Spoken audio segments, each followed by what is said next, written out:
Hey guys, welcome back to another video here on Toned In Entertainment, where we love pop culture. Today, it's time for the comic book reviews for September 16th, 2020. Now this week, I'm reviewing 5 comics, which is pretty standard here on the channel. But next week, I think I'm looking at least 9 comics. We've got the Juggernaut Part 1, the return of Dr. Doom, and of course, the epic conclusion to Transformers versus Terminator. So guys, if you aren't subscribed to the channel already, make sure you go ahead and do so, because there's a lot of cool stuff definitely coming in the future. But what about this week? Well, let's get on with the first comic to review, and that's Big Girls issue number 2.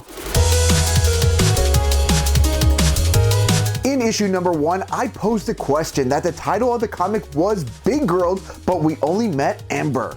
But my question was answered quickly here in issue 2 as we met Devon and Apex, who come to the aid of Ember, who is under attack by a group of jacks. There's some interesting conversation between Ember and one of the scientists while he's running some tests on her. The scientist tells her that they're really trying to figure out where this mega organism came from and what could be the long-lasting side effects to the girls. Ember asks the scientist if he believes the jacks have any type of conscious thought. He tells her that they believe their actions are instinct and not thought. But we come to find out at the end of this issue that that statement is not true when we see a woman named Angie and her son, who has become a jack, interacting. So either the scientist hasn't discovered that jacks do have conscious thought, or they're hiding something from the girls. And we can't forget about Gulliver. At the end of issue 1, we were teased that she was definitely up to something big. In issue number 2, we see that Gulliver's word probably should be trusted, even though she really tries to come off as sympathetic to Angie and her son, but she definitely has an ulterior motive, and that's to wipe out the big girls. Now, on a scale of 1 to 10, I'm gonna give Big Girls issue number 2 an 8 out of 10. I thought this was a really good follow-up to what I thought was an exceptional issue number 1. The story and the artwork are done by Jason Howard. After a stellar issue number 1, issue 2 is a great follow-up. We get introduced to 2 other big girls, and we realize that the sides of good and bad aren't necessarily black and white, as the leaders of the Preserve aren't squeaky clean themselves, as there's a little bit of an uproar from protesters who aren't exactly pleased how things are being handled. And while the story is once again solid, some of the artwork here is just outstanding. The action scenes are great, and Jason Howard once again shows off just how big these girls really are. Next up, we have Faithless, Chapter 2, issue number 4. And just a friendly reminder, guys out there, Faithless is only intended for mature audiences. It's time for Faith's big art show. And even though every piece in this show has been sold before the doors even open, Faith is nervous about how the public and the critics will react to her work. But Faith's work goes over especially well with critic Enzo Mali, who describes her work as brave and that she is confident in her vision. After the show, Luis throws a celebration in honor of Faith's accomplishments. When Luis toasts to her, he finally gives her the words she's been waiting to hear, that he believes her talent is undeniable. With still some time left in the city, Faith decides she's going to try and take in as many sights as she can. She starts out the day solo until she runs into Melchi, who offers to show Faith around. After a pleasant day out, Faith's phone begins to get blown up by Poppy and reminds her that the two of them have a date. But before Faith can get into an Uber, Melchi convinces her that they should watch the sunset together, which in turn leads to them having some romance under the stars. Then, in typical Faithless fashion, it's time for things to get weird as Melchi just disappears. Faith is attacked by a dog, then licked by the dog, and then poof, Luis has found her. At first, he's upset that Faith stood him up, but that doesn't stop him from giving her a present, and that's plenty of pigment,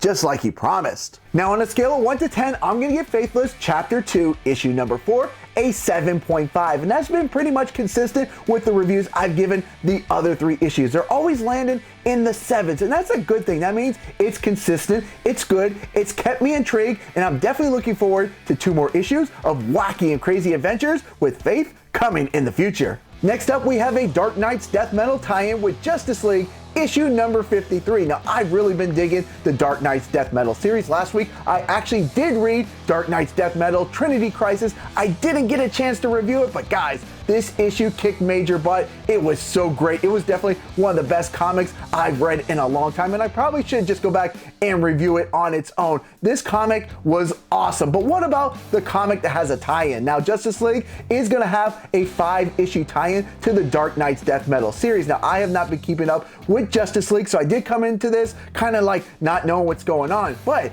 does it make any sense? Well, let's get on with the review. The story in issue number 53 is written by Joshua Williamson. It takes place after the Justice League has lost and the Hall of Justice has crumbled. The story will focus heavily on Nightwing, Chimp, and Hawkgirl, and they will have to work together as a team to survive an attack of the Grundys, and it will have them teaming up with a foe in Lex Luthor, much to Hawkgirl's chagrin. There's some backstory that Lex isn't teaming up with the trio just because he's turned over a new leaf, but that in his quest for power, he ended up getting screwed over by Perpetua, who chose to have the Batman who laughs by her side instead of Lex. Lex also warns the trio that just going in and trying to take on Perpetua will certainly end in their demise, as the last hero who tried, Martian Manhunter, was met by Perpetua's newest and biggest creation, the Omega Knight. And if the Omega Knight isn't a tall enough task, if they were somehow able to get past it, they'd be met with even a more formidable foe, and that being the Mindhunter. Now, on a scale of 1 to 10, I'm gonna give this Dark Knight Death Metal tie-in of Justice League issue number 53 an 8 out of 10. This was definitely a fun tie-in to the Dark Knight series. I enjoyed the focus on some heroes that don't normally get too much of the spotlight. Plus, I got to see some Grundys in action. Not sure if they were born on a Monday, but they were definitely born on a Doomsday. Now, this story is going to continue, as this is only part 1 of 5 of the DC Dark Knight's Death Metal tie-in to the Justice League comic book series. Next up, we have a new comic book series to talk about, and that's Stillwater Issue number 1. Now, there's something strange in this neighborhood, and for Daniel and Tony, they're not sure who they're gonna call. After being fired from his job, Daniel's friend Tony takes him out for a night of boozing to wash the pain away, but all he ends up with is an upset stomach and a nice shiner on his right eye. But even though Daniel's past 24 hours haven't gone so well, things might change when a mysterious man comes knocking on his door with a note from the law offices of Joel Peterson from the town of Stillwater. With nothing but intrigue and time on their hands, Daniel and Tony jump in the car for a road trip. But along the way, things begin to get weird.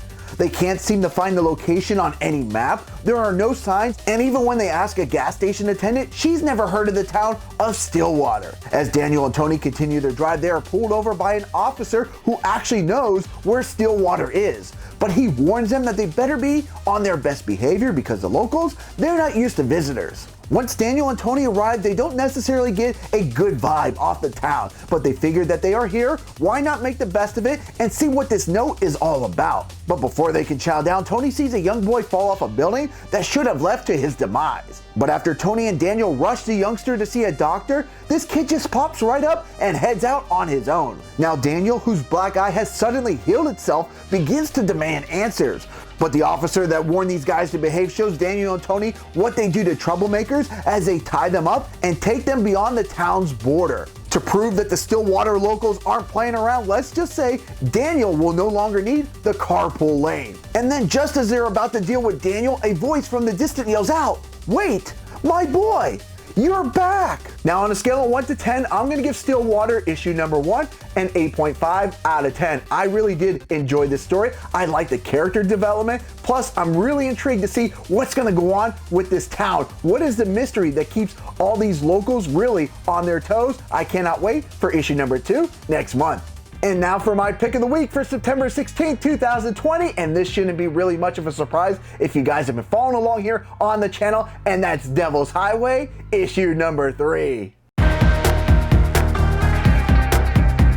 Now, I mentioned in my review for Stillwater that something weird was going on in that neighborhood. In Devil's Highway, something strange is going on with the unsolved road murder mysteries along the Midwestern highways. And here in issue number 3, we find out that it's not just truckers who are in on these dastardly deeds. Sharon continues her mission to find the man who killed her father by seeking out the help of an old friend named Paulie, who we learned that they actually had fought together, and that Sharon had actually saved his life, but Paulie was left with permanent injuries and scarring.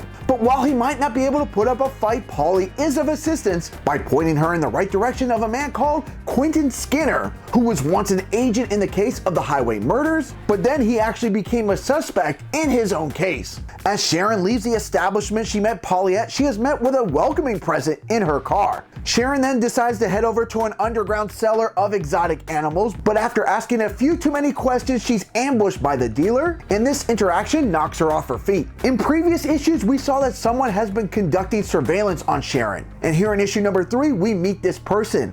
Is this guy up to no good? Or might he be the friend that Sharon will need to help solve this murder mystery? Now, on a scale of 1 to 10, I'm gonna give Devil's Highway issue number 3 a 9 out of 10, and it's my pick of the week. This series keeps on trucking along.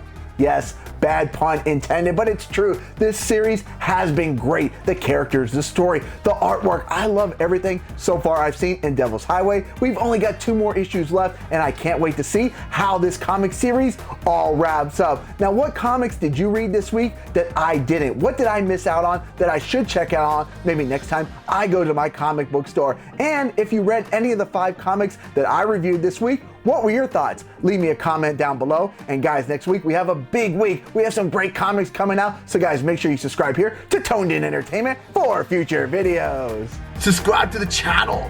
Do it. Go now. Do it now.